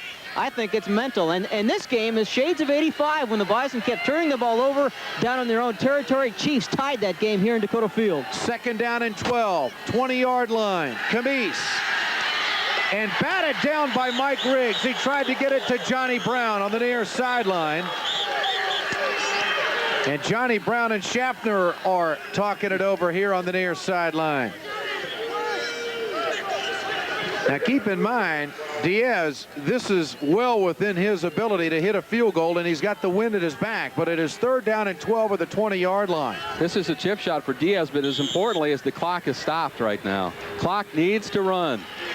6:18 remaining in the 3rd quarter. It is 12-7, Morningside, shocking the nation's #1 team at home. Camise has Brown in motion. Camise is going to pitch it back to Brown. It's on the turf, and it's out of bounds at the 16-yard line, and I'm sure now we're going to see Diaz come in and attempt the field goal. Here comes the replay again. Toby Camise will pitch at the very last second, and from up here it looked like it was a strange angle almost, and Johnny Brown is intent on getting the ball out of bounds as he is about picking it up and gaining any extra yardage, as Diaz already within that field goal range. This is going to be a 34-yard field goal attempt. He's already hit one today from 26 yards out.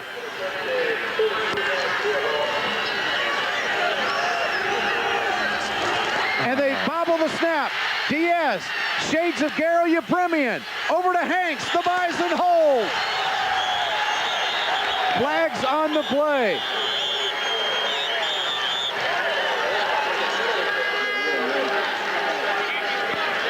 Dana, what a fiasco that was.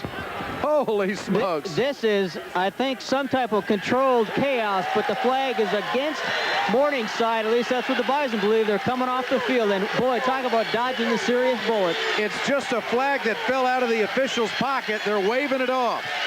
There you see the snapper and the holder, Henningfeld. Todd Henningfeld couldn't hang on to it. I thought we were back watching the 1972 Super Bowl. I tell you what, you didn't see it in that replay, but it looked like one of Morningside's interior linemen stood up before the snap, and then the rest of the offensive line got confused and almost thought, hey, we're going to get penalized. They stand up, and while they're standing, the snap comes, and there was the faux pas. The Bison back in the inverted bone, and Chris Simdorn turns it up to about the 24-yard line. And North Dakota State dodges a bullet. The defense comes out with a tremendous series. And they tried to hit Johnny Brown on the swing pass, the second offensive play in that series, and the Bison had it well covered. A fine defensive series for the Bison. Let's go down to Dana Mock. And it's tradition for Bison younger quarterbacks, if they fumble, they got to come to the sideline and hang on to a football. Tony Satter's getting a lesson in hanging onto the football on the sidelines this afternoon. 2nd down, let's make it 7. The Bison have coughed it up 4 times today. Simdorn to throw the football down the middle. This is Guerin, and he's got the football out to the 42-yard line. And the little sophomore from Nebraska comes up with a reception. And when Rocky Hager goes to the drop-back offense, he's going to the rear end of the playbook. This is something you won't see in a long time. I don't have a feeling. You haven't seen it for a while, and the Bison airing the ball out here late in the 3rd quarter. 5 minutes remaining here in the 3rd. The Chiefs have the lead, 12-7. A missed opportunity by the Maroon Chiefs. Their last offensive possession down to the Bison 20. And here's Tony Satter. Satter dances his way through the line of scrimmage and pounds his way for a first down inside the 50-yard line to the 48. And it looked like that time Satter was paying extra attention to hanging on to the pigskin. Had the ball wrapped up and bundled away. Give the guy credit. He is one whale of a ball carrier, one heck of an athlete, despite the problems carrying the pigskin this afternoon. And I can honestly tell you, he does not have a reputation for putting the ball on the turf. This has not been a normal Tony Satter day. It has not been a normal Bison offensive day at all. Give credit to the Maroon Chiefs. First down and 10 at the 48-yard line. We're coming up on the 4-minute mark in the third quarter. Chiefs lead it 12-7, and this is Satter again, and he's inside the 45 to the 43-yard line. The Bison have yet to score a touchdown on offense today. It came on a punt return, and we are coming up on the 4-minute mark in the third quarter. You know, Dana, as cagey as Dave Dolch is, it wouldn't surprise me a bit if he didn't do some homework and found out how Jacksonville State of Alabama played the option. I tell you what, from the offensive standpoint, they went back to the Mankato game and got that little hook around draw that they've been running. On 2nd down and 5, Marty C. And Marty C. is wrapped up by Anton Jones at the line of scrimmage, and he's only a sophomore at 234 pounds. Boy, they got some super sophomores on this defensive unit out of Morningside College. Brian McCabe, the linebacker, will be gone. Todd Spate, strong safety, will be gone. Other than that, defensive end Rich Doty, the defense will be back intact. 3rd down and 4 from the Chief 41-yard line. 3rd down conversions have been a problem for the Bison today. 1 of 5. Simdorn back to Satter, and he's got the first down at the 35-yard line.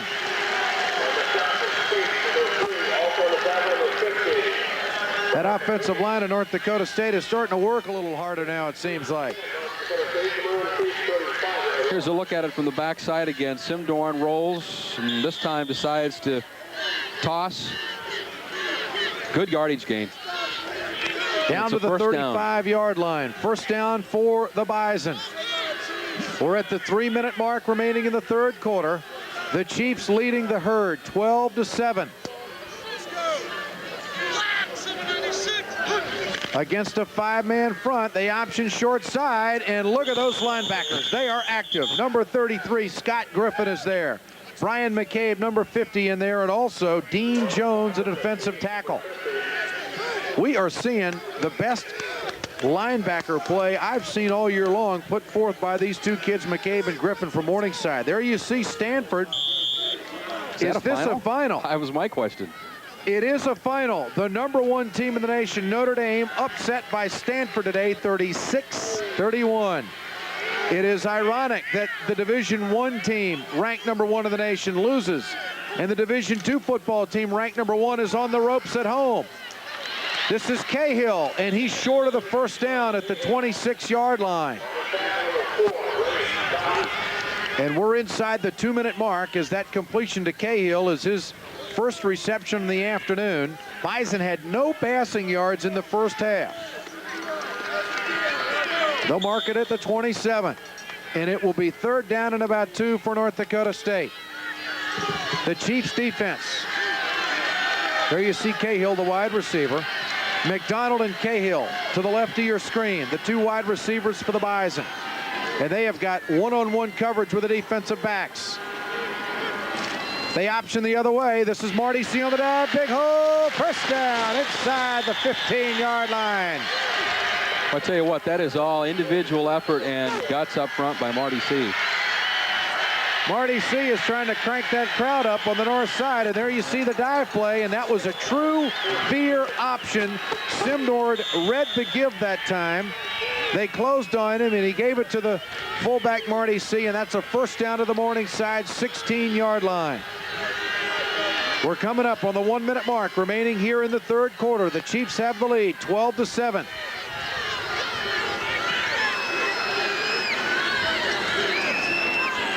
Long count by the Bison quarterback. Satter in motion, and this is going to be Hansen. And Mark Hansen carries the ball inside the 15-yard line. Now, Dana, if the Bison cough it up here, they are snake bit. And count on a Morningside College victory. I mean, this team has really got to get its stuff together. It's got to do it with just a little more than 1 quarter to do it. From the 11-yard line, it is 2nd down and 5. McDonald to the top of your screen. Cahill to the bottom of your screen. See and Satter are the setbacks against a four-man front with a defensive end walked off. They option tight inside. Simdorn, and he is going to be close to first down yardage at the 5-yard line. I believe he's got it. So Dave Dolch, if Morningside loses this football game, and he wants a timeout. It is first down for North Dakota State at the 5-yard line. And while Dave Dolch talks to his offense, we'll break away. Morningside leads at 12-7. You're watching.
Seconds remaining here in the third quarter.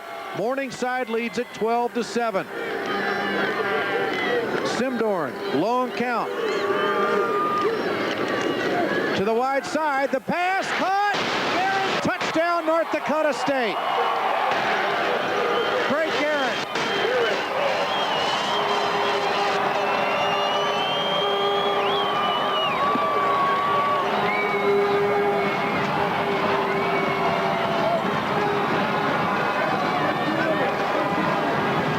Can't be but about the sixth pass on the day. Simdorn, bingo, boy. That's his first touchdown pass on the season. That's the first touchdown pass for North Dakota State. Craig Guerin, who was a quarterback here at North Dakota State, started last year against St. Cloud State, was injured. He came back. They moved him to wide receiver.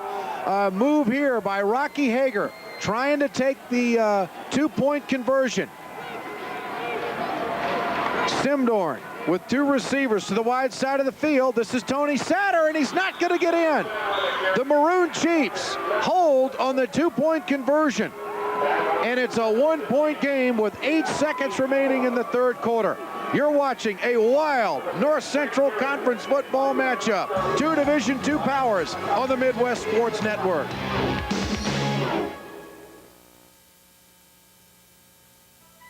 Don Avenson just can't say no to taxes. In the last 5 years, Avenson tried to increase income taxes, property taxes, sales taxes. Why, Avenson even tried to tax some farm supplies and our cars. And he wanted to tax hospital patients. In fact, Don Avenson has tried to raise our taxes by over $250 million. And each time, Governor Branstad said no. Because Governor Branstad remembers that it's the working people of Iowa who pay the bill. Tonight, a fast gun fraud. Nobody laughs at Wild Bill Hickok. The Young Riders. Then, Baby Makes 3. Surprise. You got no claim to stake here. But which dad is the right one? Who said it was yours? It's China Beach and Have you seen this man? Is this the man that hurt you? Audrey Horn's missing. Twin Peaks. Followed by the Major 9 Weekend News on KCAU, KCAN. With 8 seconds remaining in the third quarter, North Dakota State has taken the lead 13-12 here at Dakota Field.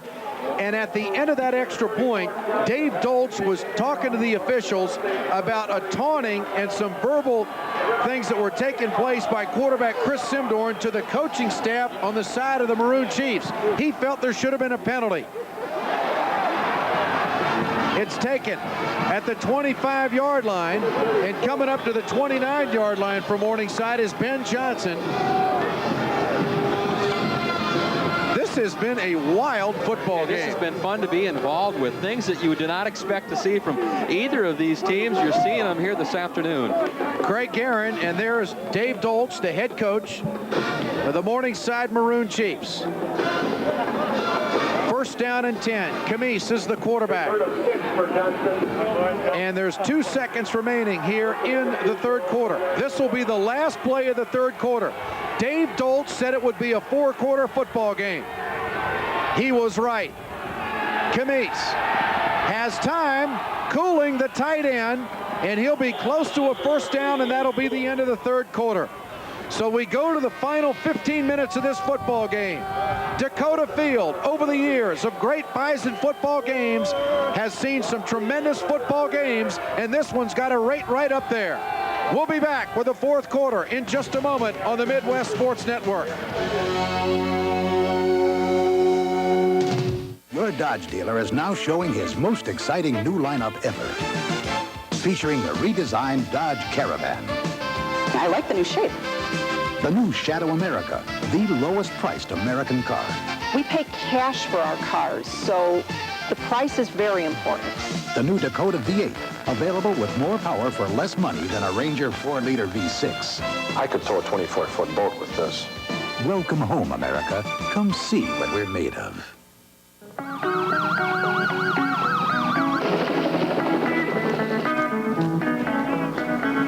Randy Travis on strings.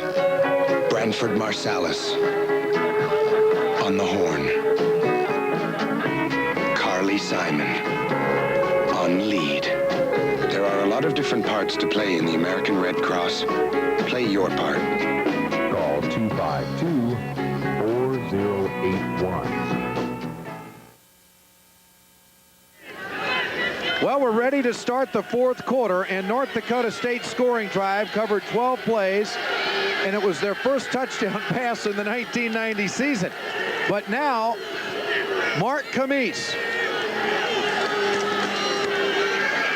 has got the Maroon Chief offense in a 2nd down and 3 situation, and that is going to be short of the first down. You know, Tim, we might be doing this again later this season, the way these two football teams are playing. This is a playoff caliber type game today. Wouldn't that be something? You know, there are people that didn't think this would be a game at the beginning of the year. It is, and there are those who didn't think there would be a possibility of any postseason. That's way too early, but it would be fun to see. The Bison fans are alive. Listen to this crowd. They are alive. 3rd down and less than a yard at the 39-yard line. Camise to throw it, and it's batted down by Rob Greenwood at the line of scrimmage. He had his fullback out of the backfield.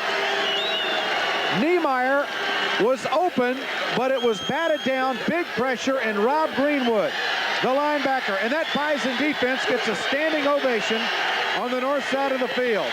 Toby Camise, the fake out of the option game, the pass. Batted down by Greenwood, just got himself up in the air, and if he hadn't batted it, you're right, Kirkwood was wide. Kennedy in punt formation. And Tony Satter, the lone back, is going to let it go, and it takes a Chief bounce inside the 20-yard line. Dana, we're starting to see the Bison fans become a little bit more emotional today. They're on edge.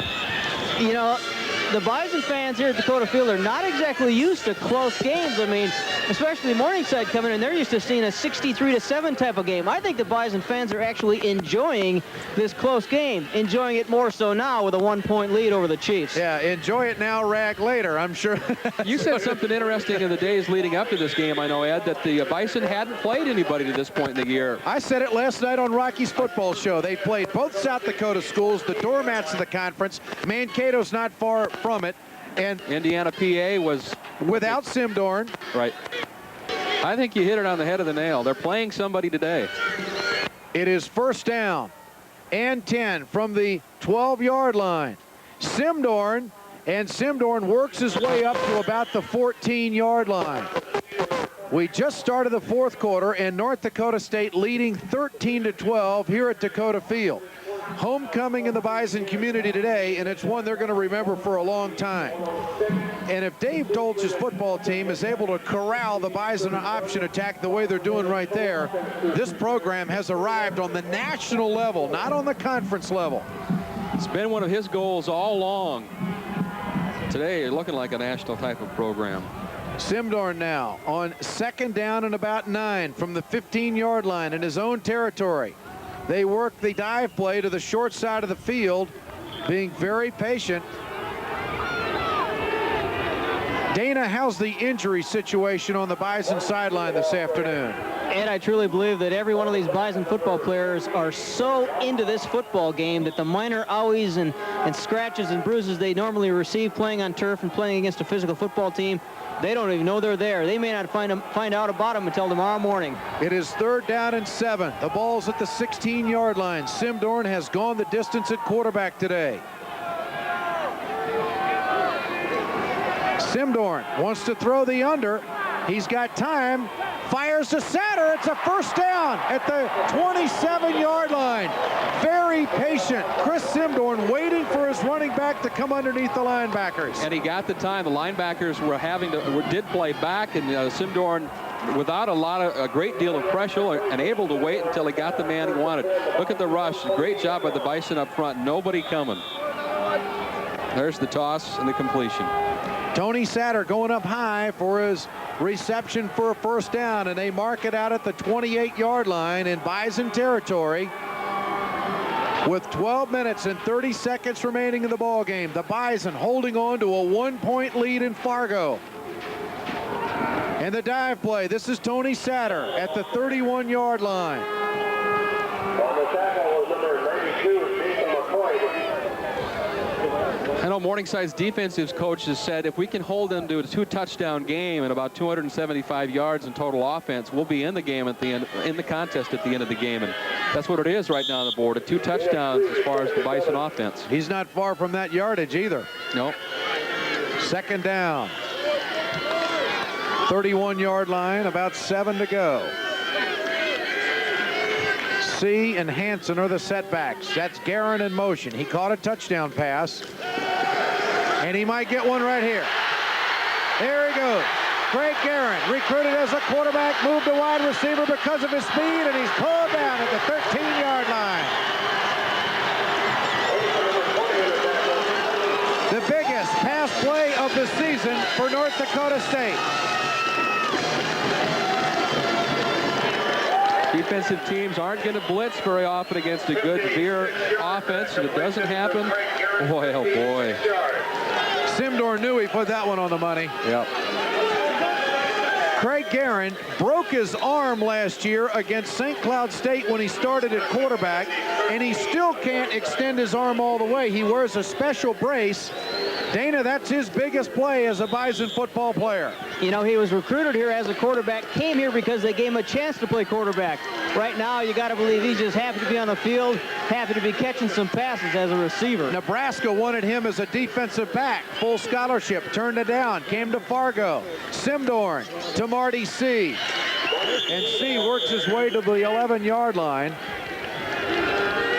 I'll tell you, this is strap it up time for the Morningside defense. You got to give them credit. That's the only big play they've given up today. One big one there. The defense has to really toughen here. A 3-point field goal will make that a 6-point, or make it a 4-point deficit.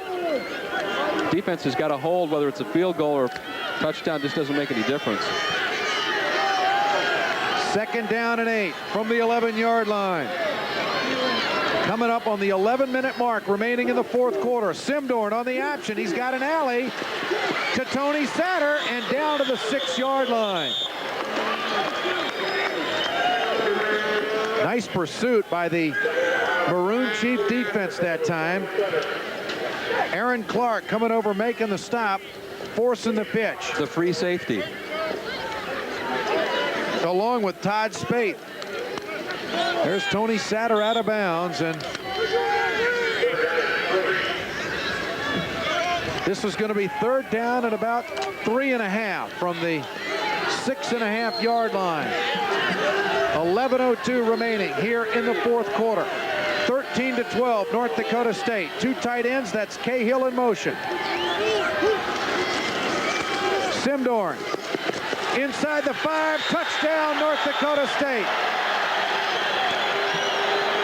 Chris Simdorn, 2 big pass completions and a touchdown run from 6 yards out. Has tacked on another 6 for the Bison, and they lead it 19-12. Here it comes straight at you, Chris Simdorn. Boy, not able to see where the backers were on that. Just tippy toes it in. He had plenty of room to spare. Bowden will attempt the extra point. Pete Erickson out of Kenmare will hold. And it's blocked. And now they can score on this. And they'll down it in the end zone. That's the new rule in college football a year ago. You can score on an extra point, the defensive team, if they make the play. Well, we got a great one, folks. Lots of football left. 10:57 remaining in the football game. And the Bison hanging on to a 7-point lead. You're watching North Central Conference football on the Midwest Sports Network. If your car isn't running the way it should, you need Goodyear certified auto service from your participating Graham Tire dealer. Pinpoint accuracy. You can't touch my quarterback. We need to check the yard marker is wrong too. The yard marker, now they changed it. It's 2nd down, not 3rd down. It is 2nd down and 2 from the 26-yard line. Camise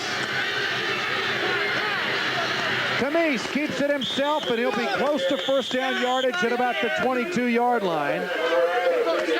And making the stop that time for the Bison, Chris Hartwig. I tell you what, if Morningside comes back from the 2 penalties and drives this ball down and scores, nobody can again question, can they come play? I was going to say that before that last replay we showed where Phil Hansen was tackled, but that, I have got great respect for Morningside, the way they have been able to take a negative and turn it into a positive. They have looked awesome on this drive that started, but keep in mind, 1st and 25 from their own 20-yard line. That's right. Under 4 minutes. 1st down and 10 from the 22-yard line. Camise's carry, good for the 1st down. A bootleg pass. He wants it all. And Pat Pringle almost picked it off. He was going for Johnny Brown.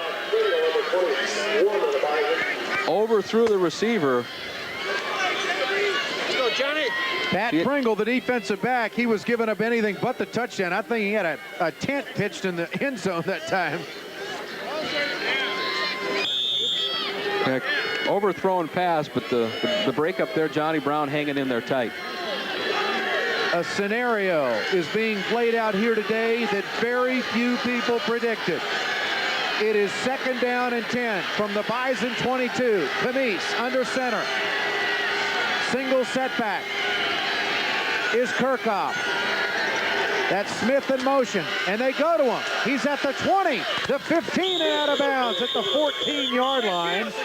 A very smart call by Dave Dolch as he gets his running backs out of bounds.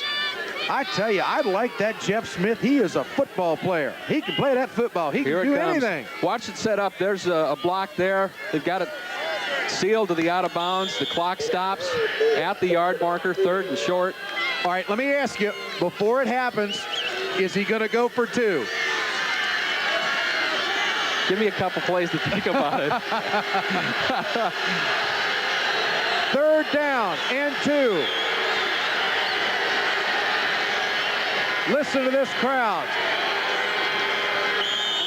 And Camise, knowing so well that it is a crucial time, and he calls timeout, but wait a minute, the clock had run down, and it's going to be a 5-yard penalty against Morningside.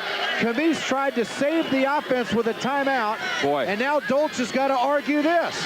I tell you what, I don't want to sound like a homer here, but I looked at the clock and there was 1 tick. I was coming to you to say he called the timeout because there was 1 second on the, boy, they are going to call it. Ooh, I'll tell you what.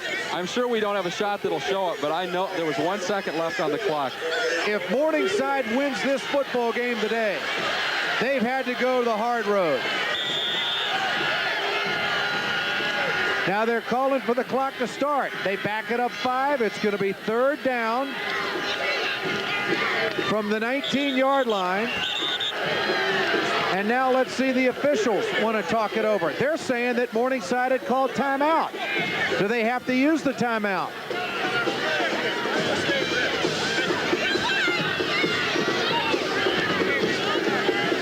We need to know now if this is going to be a charged timeout against the Maroon Chiefs. And we don't know. We'll have to, because Camise came out from center and called, Rocky Hager says, hey, that's a timeout. Yep. I tell you. Well, I know that Doug Martin is a nice guy and a former basketball coach, but the way this game has been officiated in the second half, he's in the wrong sport today. This is the worst officiating job I've seen in the North Central Conference in a long time.